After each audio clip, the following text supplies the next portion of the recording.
என் பேர் லீமா ராணி, என் கணவர் பேர் மைக்கேல் ராஜ் மனோகரன். நான் அம்பத்தூர் புதூரில் வசிக்கிறேன். என்னோடய பேர் மைக்கேல் ராஜ் மனோகரன். நான் இங்கே அம்பத்தூரில் புதூரில் இருக்கிறேன். எனக்கு 2005 திருமணம் ஆணுச்சு. இப்போ அந்த 2005 வருஷமே வந்து நான் கர்ப்பிணியானேன். ஃபஸ்ட்டு பொண்ணு பிறந்தது.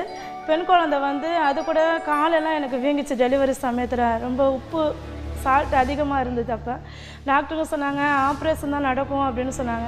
நான் அந்த கர்ப்பமாக இருக்கும்போது கூட ஜெபகோபுரம் போய் அங்கே ப்ரேயர் பண்ணிவிட்டு வந்துட்டே இருந்தேன்னா அவங்க சொன்னாங்க சுகப்பிரசவத்தில் உங்களுக்கு குழந்தை பிறக்கும், கவலைப்படாதீங்க சிஸ்டர், அங்கே இருக்கிற பிரதர்ஸ்லாம் சொல்லுவாங்க. அப்போ நான் அதே மாதிரி விசுவாசத்தோடு இருந்தேன். அதே மாதிரி கர்த்தர் வந்து எனக்கு முதல் பெண் குழந்தை சுகப்பிரசவத்தில் தான் கொடுத்தாரு. ஏன்னா எனக்கு ஏஜ் வந்து 30 வயசில் தான் என் மக பிறந்தா. எனக்கு 30 வயசில் கர்த்தர் சுகப்பிரசவத்தில் எனக்கு கொடுத்தாரு. அதுக்கடுத்து 3 வருஷம் ஆச்சு. 3 வருஷம் கழித்து எனக்கு ஆண் குழந்தை வேணும்னு ஒரு ஆசை. ஆண் குழந்தை வேணும்னு கேட்கும்போது டாக்டருங்க சொன்னால் அப்போ ஃபஸ்ட்டு குழந்தைக்கே டெலிவரி கஷ்டமாக இருக்கும், ரத்தம் இல்லை அப்படி இப்படின்னு சொல்லிட்டு இருந்தாங்க. ஆனால் கர்த்தரோட கிருபையில் ஜெபத்தினால தான் எனக்கு அந்த நார்மல் டெலிவரி குழந்தை பிறந்துச்சு. ஆனால் அந்த 2வது குழந்தை வந்து நீ சுமக்கணுன்னா கர்ப்பப்பை வீக்காக இருக்குது, அவனுக்கு வந்து உடம்புல ரத்தமே கிடையாது, உன்னால் வந்து ஏஜ் வேற 33 வயசுக்குமா நார்மல் டெலிவரி ஆக வாய்ப்பே கிடையாது, அப்படியே கன்சீவ் ஆனால் கூட நார்மல் டெலிவரி ஆக வாய்ப்பே கிடையாதுன்னு சொல்லி டாக்டர் சொல்லிட்டாங்க. எனக்கு ரொம்ப மனசு கஷ்டமாக இருந்துச்சு, ரொம்ப பாரமாக இருந்துச்சு. அப்போ அதுக்கப்புறம் மாநகரத்தில் தொடங்கிட்டாங்க, ஜெபகோபுரம் தொடங்கினாங்க. அதுக்கப்புறம் மாநகரம் ஜெபகோபுரம் அடிக்கடி போய் ப்ரேயர் பண்ணிட்டே வருவோம். அப்போ 2009 வருஷம் ஜனவரி மாதம் பெண்கள் மீட்டிங் வச்சுருந்தாங்க. இவாஞ்சலி சிஸ்டர் அப்போ அங்கே ப்ரேயர் பண்ணாங்க.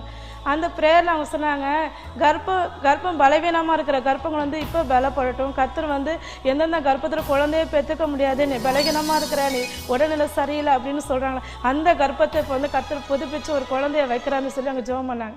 பலவீனமாக இருக்கிற ஒவ்வொரு கர்ப்பங்களையும் பலப்படுத்துவீராக, குழந்தையை சுமக்க இந்த கர்ப்பங்கள் பலன் அடைவதாக. உன்னால் குழந்தையை சுமக்க முடியாது என்று சொல்லுகிறார்களா? இயேசுவால் அது முடியும், இயேசு கிறிஸ்துவால் அது முடியும். அப்போ நானும் சேர்ந்து விசுவாசத்தோட ஜெபம் பண்ண கர்த்தர் எனக்கு வந்து ஒரு ஆண் குழந்தை கொடுப்பாரு அப்படின்னு சொல்லிட்டு. அதுக்கப்புறம் நான் ஜெபிச்சு முடிச்சுட்டு தனி ஜெபத்தில் அவங்ககிட்ட போய் ஜெபிக்கும் போது நான் குழந்தைக்காக வேணும் ஜெபம் பண்ணேன். அப்போ அவங்க தள்ள கை வச்சு ஜெபம் பண்ணாங்க, கர்த்தர் நல்லா ஒரு குழந்தைய கொடுப்பாருன்னு சொல்லிட்டு. அந்த விசுவாசத்தில் நான் வந்தேன். மறு மாதமே எனக்கு கன்சீவ் ஆனேன். கன்சீவ் ஆகிட்டு 3 மாதம் கழித்து தான் திருப்பி அந்த பெண்கள் மீட்டிங் நடந்தது. அப்போ மறுபடியும் போய் இவாஞ்சலி சிஸ்டர்கிட்ட நான் சொல்லி ஜெபம் பண்ணேன், நான் கன்சீவாக இருக்கிறேன் 4 மாதமாக, கர்ப்பப்பை வந்து ரொம்ப வீக்காக இருக்குன்னு ஏற்கனவே டாக்டருங்க சொன்னாங்க. இப்போ என்னால் முடியலை, ரொம்ப மூச்சு வாங்குது, கஷ்டமாக இருக்குது, வேலை செய்ய கஷ்டமாக இருக்குது, ரொம்ப பலகீனமாக இருக்கிறேன், ப்ரெஷர் வந்து ரொம்ப கம்மியாக இருக்குது, எனக்காக ப்ரேயர் பண்ணுங்கன்னு சொல்லி ஜெபம் பண்ணேன். அப்போ சொன்னாங்க உனக்கு கர்த்தர் வந்து கர்ப்பத்தை பலப்படுத்துவார், குழந்தையும் ஒன்றையும் சுகமாக கர்த்தர் காத்துக்கொள்வார், உனக்கு சுக பிரசவத்தில் கர்த்தர் உனக்கு குழந்தைய கொடுப்பாருன்னு சொல்லி அவங்க எனக்காக தலையில் கை வச்சு ஜெபம் பண்ணாங்க. அவங்க ஜெபம் பண்ண அந்த விசுவாசத்திலே வந்தேன். அதுக்கப்புறம் சுகரு, ப்ரெஷரு, ரத்தம் கம்மியாக இருக்குது அப்படின்னு ரொம்ப டாக்டருங்க பயமுறுத்திட்டே இருந்தாங்க எனக்கு ஒன்று சொல்லி. ஏன்னா கை காலெலாம் வேறு எனக்கு வீங்கிருந்துச்சு, உடம்பு வேறு வெயிட்டாக இருந்துச்சு, ரொம்ப குண்டாக இருந்தேன், நீர் அதிகமாக சேர்ந்துச்சு. டாக்டருங்களாம் ரொம்ப பயந்துட்டாங்க, இவளுக்கு எப்படி டெலிவரி ஆக போகுது அப்படின்னு சொல்லிட்டு. டெலிவரி ஆக போணுச்சு. டெலிவரி சமயத்தில் 9ஆம் மாதம் ஹாஸ்பிட்டலில் கொண்டு போய் சேர்த்தாங்க. பெயின் வந்தால் நைட்டு ஃபுல்லாக எனக்கு பெயின். அக்டோபர் 30ஆம் தேதி நைட்டு ஃபுல்லாக பெயின் ஜாஸ்தியாக இருந்துச்சு. குழந்தை பிறக்கிறதுக்கு வழியே இல்லை. டாக்டருங்கெல்லாம் திட்டினாங்க, உனக்கு நான் நார்மல் டெலிவரி ஆகாதுன்னு நான் சொல்லிட்டேனே, உனக்கு பிரசவம் சிக்கலாக இருக்குன்னு சொல்லிட்டேனே, நீ வந்து சொன்னதை நீ கேட்கவே இல்லையே, அப்போ வந்து அட்மிட் பண்ணிவிட்டு இப்படி இருக்கிறேன்னு சொல்லி ரொம்ப என்னை திட்டுனாங்க. எனக்கு ரொம்ப கஷ்டமாக இருந்தது. அப்போ என் கணவர் நைட்டு ஃபுல்லாக போகிற வழியோடு இருந்தாங்க. அப்போ அதிகாலையில் 5 மணிக்கு என் கணவர் வந்தார் ஹாஸ்பிட்டலுக்கு. வந்தால் குழந்தை பிறந்துச்சுன்னு கேட்டால் இன்னும் குழந்தை பிறக்கவே இல்லை. அப்புறமே இவங்க என்ன செய்யணும், வார்டுக்கு அழைச்சிட்டு போயிட்டாங்க. போய் இன்ஜெக்ஷன்லாம் போட்டாங்க, எல்லாம் பண்ணி பார்த்தாங்க. ஆனால் ஒரு நார்மல் டெலிவரி ஆகிறதுக்கு சான்ஸே இல்லை, குழந்தை வரத்துக்கு வெளியே வரவே இல்லை. எனக்கு வழியில் வேறு நான் துடிக்கிறேன். என் கணவர் பார்த்துட்டு 5:45 ஜெபகோபுரத்துக்கு ஃபோன் பண்ணாங்க. ப்ரேயர் மீட்டிங் போயிருந்தப்போ சகோதரி இவாஞ்சலி சிஸ்டர் வந்து என் மனைவி தலையில் கை வச்சு ப்ரேயர் பண்ணாங்க. உங்களுக்கு வந்து நார்மல் டெலிவரி ஆகும், நீங்கள் நல்லா சுகபத்திரமாக அந்த குழந்தையை பெற்றெடுப்பீங்க, கர்த்தர் உங்களோடு இருக்கிறார் அப்படின்னு சொல்லி அவங்க சொன்னாங்க. அந்த இதை ஞாபகம் வச்சுக்கிட்டு நான் ஜீசஸ் காலுக்கு அதிகாலையில் 5:45 ஃபோன் பண்ணேன். ஃபோன் பண்ணி இது மாதிரி எங்கள் மனைவி பிரசவ வேதனையில் அது மாதிரி துடிச்சிட்ருக்காங்க, அவங்களுக்கு சுகப்பிரசவம் ஆகணும், அவங்களுக்காக ப்ரேயர் பண்ணுங்கும்போது அப்போது அங்கே ஜெப விரகத்துக்கு ப்ரேயர் பண்ணியிருக்கிறாங்க. அவங்க ஜெபிச்சு அந்த ஃபோனை வைக்கிறதுக்குள்ளாவே கர்த்தர் எப்படி அந்த குழந்தை பிறந்தது, எப்படி வெளியில் வந்துச்சு, எனக்கே இன்னும் ஆச்சரியமாக இருக்குது, நம்பவே முடியல. அந்த குழந்தை அழகாக வெளியில் வந்துச்சு. எல்லாரும் ஆச்சரியப்பட்டாங்க. என் குழந்தை வந்து 4 கிலோ வெயிட் இருந்தான். 4 கிலோ எடையுள்ள ஒரு குழந்தை சுகப்பிரசவம் ஆகிறதுக்கு வாய்ப்பே கிடையாது.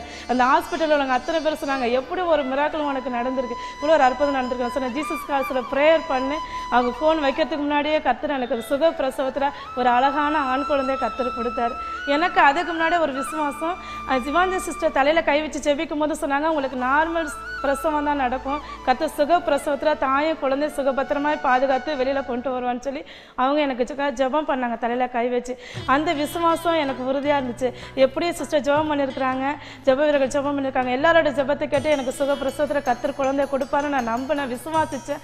அதே போலவே கர்த்தர் எனக்கு சுகப்பிரசவத்தில் 4 கிலோ எடையுள்ள ஒரு ஆண் குழந்தைய, அழகான ஆண் குழந்தைய கர்த்தர் எனக்கு கொடுத்தாரு. நான் அவருக்கு கோடி நன்றி செலுத்துக்கிறேன்.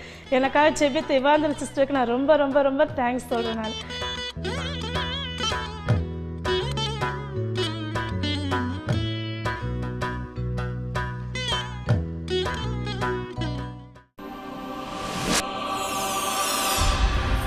Today we are going to meditate Isaiah 26:3.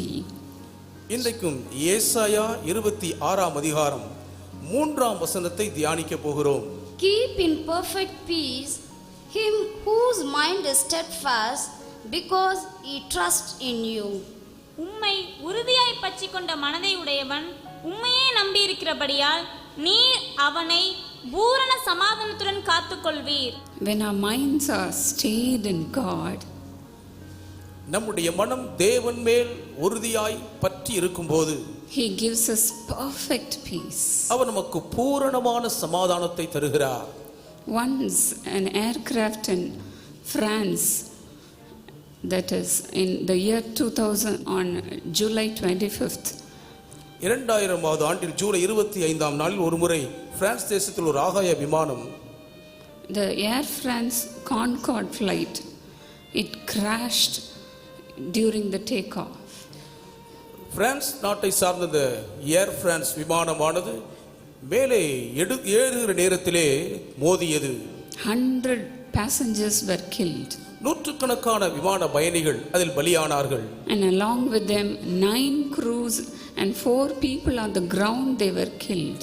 அந்த விமான விபத்திலே விமானத்தில் குழுவில் இருந்த 9 பேரோடு தரையில் இருந்த 4 பேரும் அநியாயமாய் பலியானார்கள். Do you know what was the cause of that crash? அந்த விமான விபத்துக்கான காரணம் என்ன தெரியுமா? A small metal that was only 16 inches, and that caused the crash of that big flight. 16 அங்குலம் நீளமுடைய ஒரு சிறு உலோக துண்டுதான் அந்த அகோரமான விமான விபத்துக்கு காரணமாய் அமைந்தது. And that metal burst the tire of the aircraft. அந்த உலோக துண்டு அந்த விமான சக்கரத்தின் டயரை வெடிக்க செய்து விட்டது. And then that again caused the fuel tank on fire. அதன் விளைவாக விமான எரிபொருள் டேங்க் தீப்பற்றி எரிய ஆரம்பித்தது. The pilot could not control the flight. அப்பொழுது அந்த விமானத்தை விமான ஓட்டியால் தன் கட்டுப்பாட்டுக்குள் கொண்டு வர முடியாமல் போய்விட்டது. He tried his level best to halt the takeoff. தன்னால் இயன்ற அளவுக்கு எவ்வளவு கூடியோ அந்த அளவுக்கு விமானம் மேலே ஏறக்கூடாதபடி தரையில் சீராக வைத்துக் கொள்ள முயற்சித்தார். But his last words were, "It's too late." ஆனால் அவருடைய இறுதி வார்த்தைகள் என்னவென்றால், இது காலம் கடந்து விட்டது என்பதாகும். He fought his level best to save the aircraft.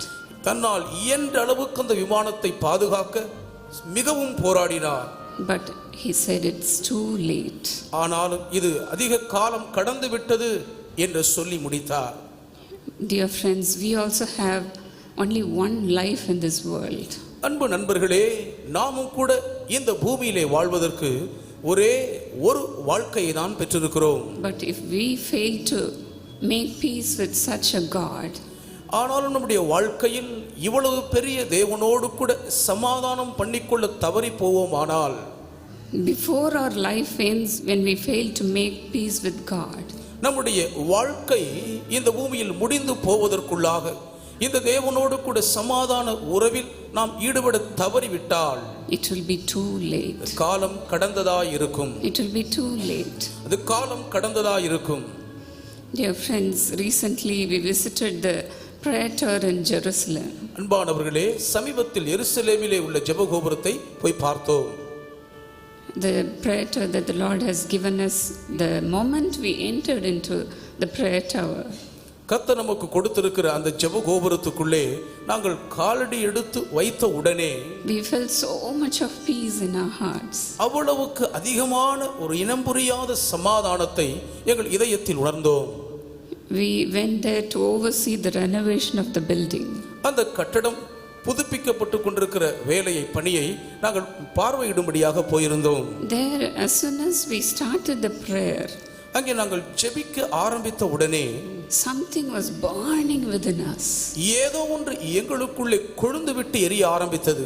We felt so much of presence of God in that place. அந்த ஸ்தலத்திலே அளவுக்கு அதிகமான தேவ பிரசன்னத்தை உணர்ந்தோம். The work was going on. அங்கே கட்டட பணி நடந்து கொண்டிருந்தது. There was so much of chaos. ஏகப்பட்ட அமளி துமளிகள், குழப்பமான ஒரு சூழ்நிலைகள் தான். But in the midst of that, ஆனாலும் அவைகளின் மத்தியிலே we felt that the peace of God was seated there. தேவ சமாதானம் அங்கே ஆட்சி செய்கிறதை உணர்ந்தோம். In Jerusalem, whoever we met, people said, Shalom, Shalom.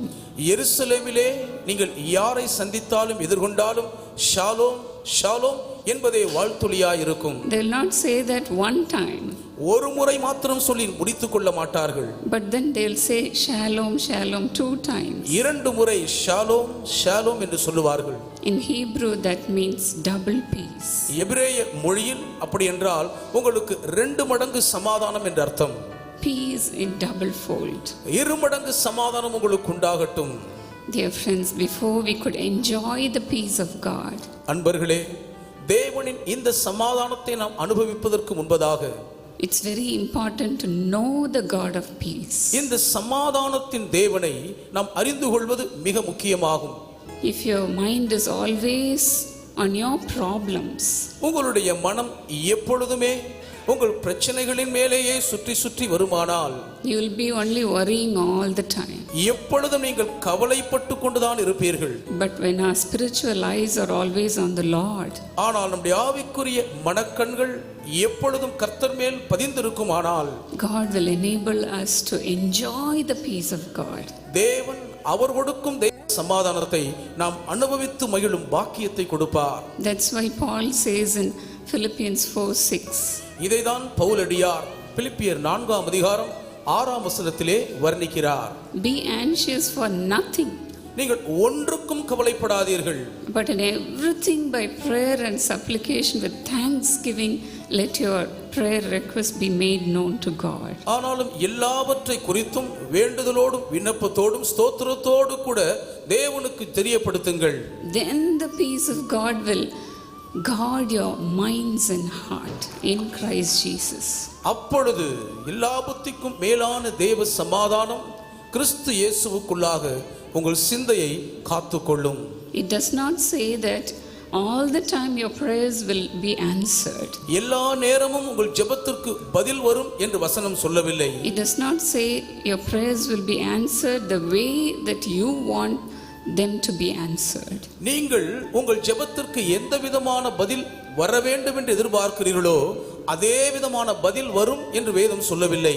But if you are confident that your worries are made known to God, ஆனால் உங்கள் கவலைகளை எல்லாம் பாரங்களை எல்லாம் தேவனிடத்தில் தெரிவித்து விடக்கூடிய திட நம்பிக்கை உங்களுக்கு இருக்குமானால், then you will get the peace of God. அப்பொழுது தேவ சமாதானத்தை நீங்கள் பெற்று அனுபவிப்பீர்கள். This is very important, dear friends. அன்பு நண்பர்களே, இது வாழ்வில் அதி முக்கியத்துவம் வாய்ந்த ஒன்றாகும். Whatever we go through, let us learn to tell everything to God. வாழ்க்கையில் நாம் கடந்து போகும் பாதை எதுவா இருந்தாலும் எல்லாவற்றையும் மனம் திறந்து உள்ளபடி தேவனிடத்தில் அப்படியே கொட்டி தீர்க்க கற்றுக்கொள்வோமாக. You may be saying, I'm not able to accomplish things the way I want to be. நான் விரும்புகிறபடி என்னால் காரியங்களை சாதிக்க முடியவில்லையே என்று நீங்கள் குறைபட்டுக் கொள்ளலாம். I do not know why this is happening. ஏன் தான் எனக்கு இப்படி நடக்கிறதோ எனக்கு தெரியவில்லையே என்று பதைக்கலாம். And saying this, if you worry within yourselves, இப்படியாக நீங்கள் சொல்லிக்கொண்டு உங்களுக்குள்ளேயே கவலைப்பட்டு கலங்கினால் you can accomplish nothing. வாழ்வில் ஒன்றையுமே உங்களால் சாதிக்க முடியாது. Let us learn to give everything to God. எல்லாவற்றையும் அப்படியே தேவனிடத்தில் ஒப்படைக்க கற்றுக்கொள்வோம். Even the little things. சின்ன சின்ன காரியங்களும் கூட. For example, yesterday night I prayed to God, Lord, I'm so tired. உதாரணத்திற்கு நேற்று இரவு நான் கர்த்தரிடத்திலே, ஆண்டவரே நான் மிகவும் களைத்திருக்கிறேன் என்று சொன்னேன். Help me to get up early in the morning. அதிகாலையிலேயே நான் விழித்தெழும்ப எனக்கு உதவி செய்யும் என்று ஜெபித்தேன். I do not know what time. என்ன நேரம் என்று எனக்கு தெரியாது. But then the time you want, wake me up, Lord. ஆனாலும் எந்த நேரத்தில் என்னை எழுப்ப விரும்புகிறீரோ அப்பொழுது என்னை எழுப்பி விடும். It is a small thing. இது ஒரு சின்ன விஷயம்தான். But then when I told this to God, ஆனாலும் இதை நான் தேவனிடத்தில் சொன்னபோது the Lord woke me up early. கர்த்தர் அதிகாலையிலேயே என்னை எழுப்பி விட்டார். Just to encourage you, I am telling this. உங்களை உற்சாகப்படுத்தி ஊக்குவிக்கத்தான் இதை சொல்லுகிறேன். Even the small things, when we put that unto the feet of God, He will answer your prayers. இதை போன்ற சின்ன சின்ன விஷயங்களையும் கர்த்தருடைய திருப்பாதத்தில் நாம் ஜெபத்திலே வைக்கும் பொழுது தேவன் அவர் பதில் கொடுக்கிறவராய் இருக்கிறார். Let us not worry over all the things. எல்லாவற்றுக்கும் எதற்கெடுத்தாலும் கவலைப்படாமல் இருப்போமாக. David always says, even though I walk through the valley of the shadow of death, I will fear no evil. ஆகவேதான் தாவீது ராஜா எப்பொழுதும் சொல்லுவார், நான் மரண இருளின் பள்ளத்தாக்கிலே நடந்தாலும் பொல்லாப்புக்கு பயப்படேன். He said, you are with me, Lord. அவர் சொல்லுகிறார், தேவரீர் என்னோடு கூடவே இருக்கிறீர். Your staff and your rod, they are with me. உமது கோலும் உமது தடியும் என்னோடு கூடவே இருக்கிறது. Let us cast all our burdens on the feet of Jesus. நம்முடைய பாரங்களை எல்லாம் இயேசுவின் திருப்பாதத்தில் இறக்கி வைத்து விடுவோம். It is His job to care for us. நம்மை குறித்து கவலைப்பட வேண்டிய பொறுப்பு அவருடையது. Dear friends, let us be still and know that He is God. அன்பு நண்பர்களே, நாம் அமர்ந்திருந்து அவரே தேவன் என்பதை அறிந்து கொள்ள கடவோம். Let us put down everything. எல்லாவற்றையும் போட்டு விடுவோம் கீழே. Let us not try to carry everything on our heads. எல்லாவற்றையும் நம்முடைய தலையிலே வைத்து சுமக்க நாம் முயற்சிக்க கூடாது. In Luke 19:5, the Lord said, லூக்கா 19:5 கர்த்தர் சொல்லுகிறார், Zacchaeus, make haste and come down quickly. சகேயுவே சீக்கிரமாய் இறங்கி வா. For today I must stay in your house. இன்றைக்கு நான் உன் வீட்டிலே தங்க வேண்டும். What does that mean? அதனுடைய அர்த்தம் என்ன? Zacchaeus was a great man. சகேயு ஒரு பெரிய மனிதனாய் இருந்தான்.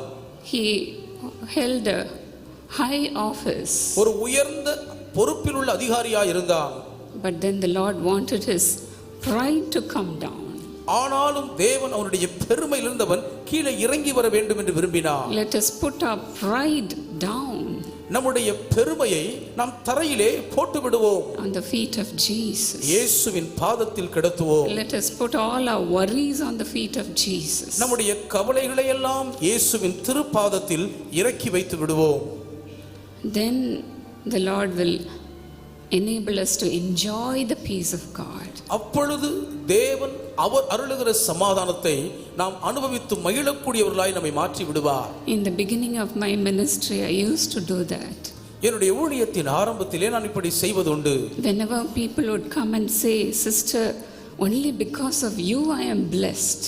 எப்பொழுதெல்லாம் ஜனங்களிடத்தில் வந்து, சகோதரியே, உங்கள் நிமித்தமாகத்தான் நாங்கள் ஆசீர்வதிக்கப்படுகிறோம் என்று சொல்லும் போதெல்லாம் I used to tell the Lord, நான் கர்த்தரிடத்திலே இப்படி சொல்லுவேன், Lord, it is not because of me, கர்த்தாவே, இதெல்லாம் என் நிமித்தமாக அல்ல, but because of you, Lord. எல்லாமே உம் நிமித்தமாகத்தான் ஆண்டவரே நடக்கிறது. I will surrender everything to the Lord. எல்லாவற்றையும் அப்படியே கர்த்தரிடத்தில் அர்ப்பணித்து ஒப்படைத்து விடுவேன். When worries come and squeeze my heart, பின்பு கவலைகள் வந்து என் இருதயத்தை கசக்கி பிழியும் நேரத்தில் I will not tell everything to any man, even to my husband. எல்லாவற்றையும் எந்த மனிதரிடத்திலும், ஏன் என் கணவரிடம் கூட நான் சொல்ல மாட்டேன். I will tell only to Jesus. இயேசுவிடம் மாத்திரம்தான் மனம் விட்டு சொல்லுவேன். only to Jesus. இயேசுவிடம் மாத்திரம்தான் மனம் திறந்து சொல்லுவேன். And he will fill my heart with his peace. அவரே தம் சமாதானத்தினால் என் இருதயத்தை நிரப்பி விடுவார். He will never allow me to cry over anything.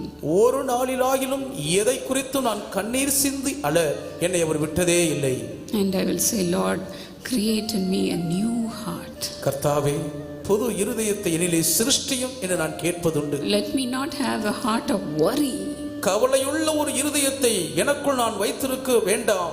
Let me have your heart, Lord. உம்முடைய இருதயம் எனக்கு இருக்கட்டும் ஆண்டவரே. The heart of love. அன்பு கனிந்துருகும் ஒரு இருதயம். The heart of compassion. மனதுருக்கம் நிறைந்த ஒரு இருதயம். The heart of love to love the people. மக்களிடத்தில் அன்பு கூறுவதற்கு ஏற்ற ஒரு நேசிக்கும் இதயம். That's what David prayed. இதைத்தான் தாவீது ஜெபித்தார். In Psalm 51 and 10. 51ஆம் சங்கீதத்தின் 10ஆம் வசனத்திலே அப்படி ஜெபிக்கிறார். Create in me a clean heart, Lord. கர்த்தாவே, சுத்தமான ஒரு புது இருதயத்தை என்னிலே சிருஷ்டிப்பீராக. And renew a steadfast spirit within me. நிலைவரமான ஆவியை என்னிலே புதுப்பிப்பீராக. Steadfast spirit. நிலைவரமான உறுதியான ஒரு ஆவி. So that I will not stumble in any way. இப்படி கிடைக்க பெற்றுக்கொள்வேனானால் என் நிலையிலும் எவ்விதத்திலும் நான் இடறி தடுமாற மாட்டேன். Lord, let the words of my mouth and the meditation of my heart be pleasing to you. கர்த்தாவே, என் வாயின் வார்த்தைகளும் என் இருதயத்தின் தியானமும் உமக்கு பிரியமானதாய் பிரீதியாய் இருப்பதாக. Today that is what we are going to do. இன்று இதைத்தான் நாம் செய்ய போகிறோம். Lord, create in me a clean heart. கர்த்தாவே, சுத்தமான ஒரு இருதயத்தை என்னிலே சிருஷ்டியும். And a steadfast spirit within me, Lord. நிலைவரமான ஒரு ஆவி என்னிலே புதுப்பியும் ஆண்டவரே. So let us learn to cast everything under the feet of Jesus. ஆகவே எல்லாவற்றையும் இயேசுவின் திருப்பாதத்தின் கீழ் படைத்துவிட பழகி கற்றுக்கொள்வோம். Let us do that every day. தினந்தோறும் இதை செய்வோம். You are doing it every day early in the morning. ஒவ்வொரு நாளும் அதிகாலையிலே இதை செய்துவிட வேண்டும். You are doing that, dear friends. அன்பு நண்பர்களே, நீங்கள் அதை செய்து கொண்டிருக்கிறீர்கள். Let the peace of God guard your minds and hearts. தேவ சமாதானம் உங்கள் இருதயத்தையும் சிந்தையையும் காத்துக் கொள்வதாக. All through this month. இந்த மாதம் முழுவதும். The whole month. இந்த முழு மாதமும். This is the promise the Lord has given us today. இந்த வாக்குத்தத்தத்தை தான் இன்று கர்த்தர் நமக்கு தருகிறார். I know you will enjoy the peace of God. எனக்கு தெரியும் இந்த மாதம் முழுவதும் தேவ சமாதானத்தை நீங்கள் அனுபவித்து மகிழ்வீர்கள். Today we are going to pray to God to give us a clean heart. இன்றைக்கும் தேவனை பார்த்து, கர்த்தாவே, சுத்தமான ஒரு புது இருதயத்தை எனக்குள் சிருஷ்டியும் என்று கேட்க போகிறோம். Joshua said, யோசுவா சொன்னார், cleanse yourselves today. இன்று உங்களை பரிசுத்தம் பண்ணிக்கொள்ளுங்கள். And tomorrow you will see miracles happening. நாளைய தினம் உங்களுக்குள்ளே அற்புதங்கள் நடக்கிறதை நீங்கள் காண்பீர்கள். For us to have new blessings every day, today we are going to cry out to God. தினந்தோறும் புதிய புதிய ஆசீர்வாதங்களை நாம் பார்க்க வேண்டுமானால் இன்று ஒரு புதிய இருதயத்தை தேவன் சிருஷ்டிக்கும்படி கேட்க போகிறோம். Shall we all cry out to God? எல்லாரும் தேவனை நோக்கி கதறி கூப்பிடுவோமா? Hallelujah. Hallelujah. Thank you, Father. நன்றி தகப்பனே. Lord, you are the God of peace. கர்த்தாவே, நீர் சமாதானத்தின் தேவனாய் இருக்கிறீர். Lord, I rebuke the evil spirit that is haunting us, haunting our hearts, Lord. எங்கள் இருதயங்களிலே வேதனையை வருத்தங்களை கொடுக்கும்படி தொடர்ந்து வேட்டையாடுகிற எல்லா பொல்லாத தீய சக்திகளை நான் கடிந்து கொள்கிறேன். I rebuke it, the powers of Satan, in Jesus' name. சகலவிதமான சாத்தானின் அதிகார வல்லமையையும் இயேசுவின் நாமத்தில் கடிந்து கொள்கிறேன். God of peace, Lord, crush the Satan under our feet. சமாதானத்தின் தேவன் தாமே சாத்தானை எங்கள் கால்களின் கீழ் நசுக்கி போடுவீராக. Crush him into peace. அவனை சுக்குநூறாய் சிதறுண்டு போக சிதைத்து விடுவீராக. In Jesus' name. இயேசுவின் நாமத்திலே. In Jesus' name. இயேசுவின் நாமத்திலே. Let it not trouble our families, Lord. இனி ஒருபோதும் எங்கள் குடும்பங்களை அவன் கலக்காதிருப்பானாக. We break every bondages, Lord. எல்லா தடைகளையும் கட்டுகளையும் உடைத்தெறிகிறோம் In ஆண்டவரே. Jesus' name. இயேசுவின் நாமத்திலே. Thank you, Lord Jesus. நன்றி ஆண்டவரே இயேசுவே. Let the devil run away from us. எங்களை பார்த்தாலே பிசாசுகளை விட்டு ஓட்டம் பிடிப்பானாக. Let him be ashamed. அவன் வெட்கப்பட்டு போவானாக. Thank you, Jesus. நன்றி இயேசுவே. Thank you, Father. நன்றி தகப்பனே. Lord, you are answering our prayers right now. கர்த்தாவே, இப்பொழுதே நீர் எங்கள் ஜெபங்களுக்கெல்லாம் பதில் கொடுத்து கொண்டிருக்கிறீர். Cleanse every place, Lord. எல்லா இடங்களையும் சுத்திகரியும் ஆண்டவரே. Lord, I sprinkle your blood on the places where your children are working. கர்த்தாவே, உம்முடைய பிள்ளைகள் பணிபுரிகிற வேலை செய்கிற எல்லா இடங்களிலேயும் விலையேற பெற்றவும் பரிசுத்த திரு ரத்தத்தை நான் தெளிக்கிறேன். Thank you, Lord. நன்றி ஆண்டவரே. Thank you for your doing that for us, Lord. எங்களுக்காக இப்பொழுதே இதை நீ செய்கிறபடியால் உமக்கு நன்றி சொல்லுகிறோம். Even now, remember us, Lord. இப்பொழுதும் கூட தகப்பனே எங்களை நினைத்தருளுவீராக. Remember us, Lord. எங்களை நினைத்தருளும் ஆண்டவரே. Father, forgive our sins, Lord. தகப்பனே, எங்கள் பாவங்களை எல்லாம் எங்களுக்கு மன்னித்தருளுவீராக. Forgive our shortcomings, Lord. எங்கள் குற்றம் குறைகளை எல்லாம் எங்களுக்கு மன்னித்தருளுவீராக. Cry out, dear friends. ஆம் நண்பர்களே, கேளுங்கள். Cry out. ஆண்டவரிடத்தில் கதறி கேளுங்கள். Let us cast all our burdens on the feet of Jesus. நம்மை உறுத்தி கொண்டிருக்கிற பார சுமைகளை எல்லாம் நாம் அனைவரும் இயேசுவின் திருப்பாதத்தில் இறக்கி வைத்து விடுவோம்.